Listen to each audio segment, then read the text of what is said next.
Good day. I'm Dan Hawkins, House Majority Leader of the Kansas House of Representatives, and today I am joined by Peter Northcott and Gene Gowden of Kansans for Life.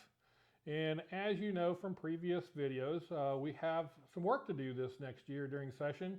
And Peter and Gene are here to share with us kind of how things are going. So what happened, Peter, that actually caused us to be in the position we're in today? Certainly. Thank you very much, Mr. Leader, for having us on here today.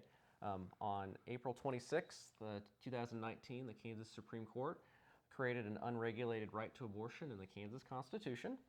And Kansans for Life will be working diligently with other pro-life groups and with legislators to pass a constitutional amendment that will reverse the Kansas Supreme Court's ruling, restore our Constitution, and ensure that life-saving limitations can continue to be placed on abortion in Kansas. So that was a rather devastating blow to our whole life movement that we've had across the state for several years. In our last video a month or so ago, Gene and I talked about that.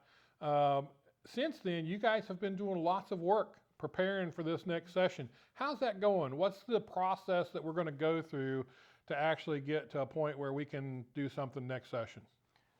Certainly. Well, again, Kansas for Life is working diligently with legislators to talk about what a legislative remedy would look like, being amending the Kansas Constitution. Taking a deep look at all the great life-saving limitations that have been placed on the abortion industry over the last 20 years or so. We've been able to reduce abortions by almost half over the last 20 years through these life-saving limitations and also providing women with loving options. And so bringing legislators up to speed on what all those life-saving limits have been put in place and how the Supreme Court's ruling impacts those, and taking that message directly to Kansans across the state has been a really key factor in what we've been working on. Right. It's very important for folks to realize that the abortion industry cannot be trusted to police itself, and it's critical for the legislature to be able to have that roll back again in passing life-saving limitations on the abortion industry and helping to protect women and their unborn babies. So are we at the point yet where we actually have language that we're looking at? Is that happening already? And what's the process going forward to really refine that? Is that just kind of focus group things, or how do you do that?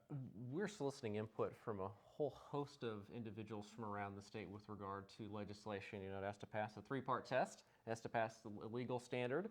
It has to pass a standard that the legislature would feel comfortable with. And of course, it has to pass an electoral standard, which the people of Kansas would have the right to weigh in as well. So there's a lot of different factors that they're being worked on, and we're working very closely with legislators, as we said. And as we get closer to legislative session, we'll be able to have some information we'll be able to share with everybody. Maybe we can come back on here and visit with you again. Sure. Gene, you have anything further to add? I'm very excited about being able to work with the legislature this next session, because it gives the people an opportunity to say there is no right to abortion, unregulated, unfettered to the moment of birth in the Kansas Constitution, and we want to restore a pro-life Kansas Constitution. So in closing, this Life Constitution Amendment may be one of the most significant things that we tackle in this next legislative session. You'll see more videos as we get closer, as things are refined, as language comes out, so we can share that with you and get our voters prepared to assist us in getting that across the line. Peter, Gene, thanks for being with us this morning, and we look forward to the future. Thank you. Thank you. Thank you.